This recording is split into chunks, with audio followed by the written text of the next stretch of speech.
नमस्कार प्यारे बच्चों, आप सभी का पुनः एक बार बहुत बहुत स्वागत है मेरे YouTube चैनल श्री एकेडमी पर।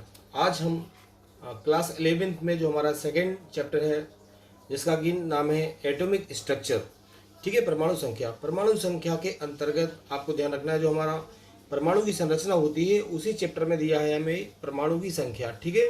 परमाणु की संख्या या फिर एटॉमिक नंबर क्या होते हैं बच्चों, तो आज हम पढ़ने वाले हैं। यहाँ से ध्यान रखिएगा परमाणु की संख्या के बारे में। तो सबसे पहले परमाणु संख्या की परिभाषा देखते हैं बच्चों। परमाणु की संख्या की परिभाषा क्या होती है देखेंगे आप लोग। तो इसकी परिभाषा होती है किसी भी तत्व के परमाणु में, ठीक है। आपको ध्यान रखना कि कोई भी तत्व है उस तत्व के परमाणु के जो नाभिक होते हैं, ठीक है ना। ध्यान से देखेंगे आप लोग कि परमाणु संख्या की परिभाषा क्या होती है। किसी भी तत्व के परमाणु के नाभिक में उपस्थित जो प्रोटॉन की संख्या होती है, ध्यान रखिए इसमें फोकस करना है आपको कि जो प्रोटॉन की संख्या होती है इस प्रोटॉन की संख्या को हम क्या बोलते हैं, परमाणु संख्या कहते हैं, ठीक है। तो आपको याद हो गया होगा बच्चों, इसको अच्छे समझिए आप लोग। क्या होगा आंसर, किसी भी तत्व के परमाणु के नाभिक में उपस्थित प्रोटॉन की जो संख्या होती है इस प्रोटॉन की संख्या को हम परमाणु संख्या कहते हैं, ठीक है। और ये भी आप जानते हो कि किसी भी परमाणु में जितने प्रोटॉन होते हैं उतने ही क्या होते हैं, उसमें इलेक्ट्रॉन होते हैं। मतलब हमें समझना है कि प्रोटॉन और इलेक्ट्रॉनों की संख्या बराबर होती है। और परमाणु संख्या को हम किससे दर्शाते हैं, परमाणु संख्या को हम जेड से दर्शाते हैं, कैपिटल, ठीक है। तो इसको हम किससे दर्शाएंगे बच्चों, इसे हम दर्शाते हैं जेड से। तो हमारी परमाणु संख्या की परिभाषा क्या हो जाएगी, जेड बराबर पी, मतलब प्रोटॉनों की संख्या, और प्रोटॉन जितने होते हैं उतने क्या होते हैं, इलेक्ट्रॉन होते हैं। तो फार्मूला क्या बन जाता है यहाँ से, जेड बराबर पी बराबर ई। क्या हो जाएगा बच्चों, जेड बराबर पी बराबर ई। तो यहाँ से आपको ये याद रखना है, ओके। तो क्या हो जाएगा, किसी भी तत्व के परमाणु के नाभिक में उपस्थित जो प्रोटॉन की संख्या है उस प्रोटॉन की संख्या को हम क्या बोलते हैं, परमाणु संख्या कहते हैं। और जितनी परमाणु, ठीक है, परमाणु में जितने प्रोटॉन होते हैं उतने क्या होते हैं, यहाँ से इलेक्ट्रॉन होते हैं, ठीक है। इसको आप इस तरीके से और समझ सकते हो कि परमाणु संख्या क्या होगी। देखिए हम यहाँ से क्या करते हैं, एक छोटा सा परमाणु बनाते हैं, ठीक है।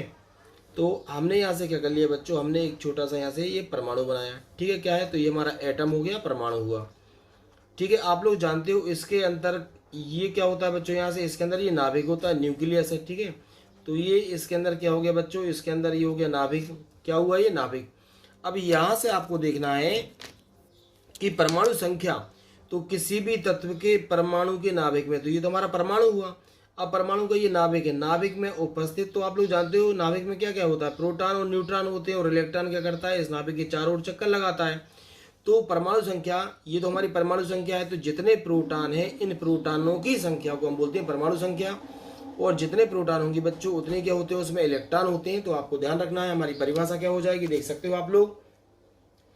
किसी भी तत्व के परमाणु के नाभिक में उपस्थित प्रोटॉनों की संख्या को हम क्या बोलते हैं, परमाणु संख्या कहते हैं।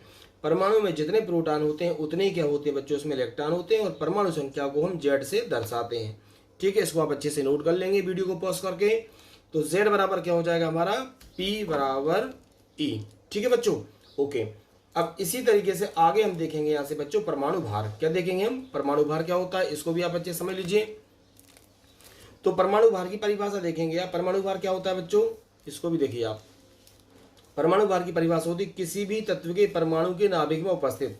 तो यहाँ से आप ये देख पा रहे हो, ये हमारा क्या है, पूरा परमाणु, ठीक है, ये आपको दिख रहा है। तो यहाँ से ये पूरा परमाणु है, परमाणु के अंदर ये नाभिक है, नाभिक में प्रोटॉन और न्यूट्रॉन होते हैं, इलेक्ट्रॉन इसके चारों ओर चक्कर लगाते हैं, ठीक है ना।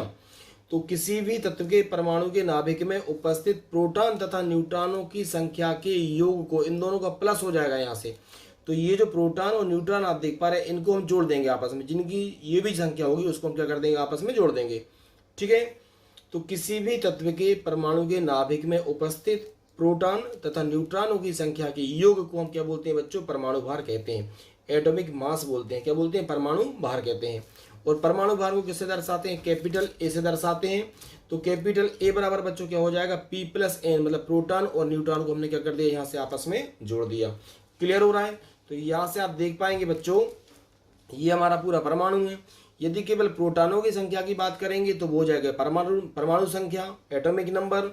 और जितने प्रोटॉन होते हैं उतने ही उसमें इलेक्ट्रॉन पाए जाएंगे, ये भी आपको ध्यान रखना है। इसी तरीके से ध्यान रखना बच्चों कि किसी भी तत्व के परमाणु के नाभिक में उपस्थित प्रोटॉन तथा न्यूट्रॉनों की संख्या के योग को हम क्या बोलते हैं, परमाणु भार कहते हैं। क्या बोलेंगे बच्चों, परमाणु भार कहते हैं।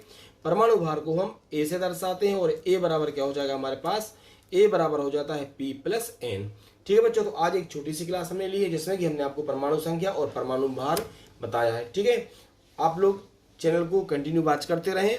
जिन बच्चों ने चैनल को सब्सक्राइब नहीं किया वो चैनल को सब्सक्राइब जरूर करें। इसके बाद परमाणु का विभिन्न चरणों में जो विकास हुआ है हम उसके बारे में पढ़ेंगे। ओके बच्चों, थैंक यू।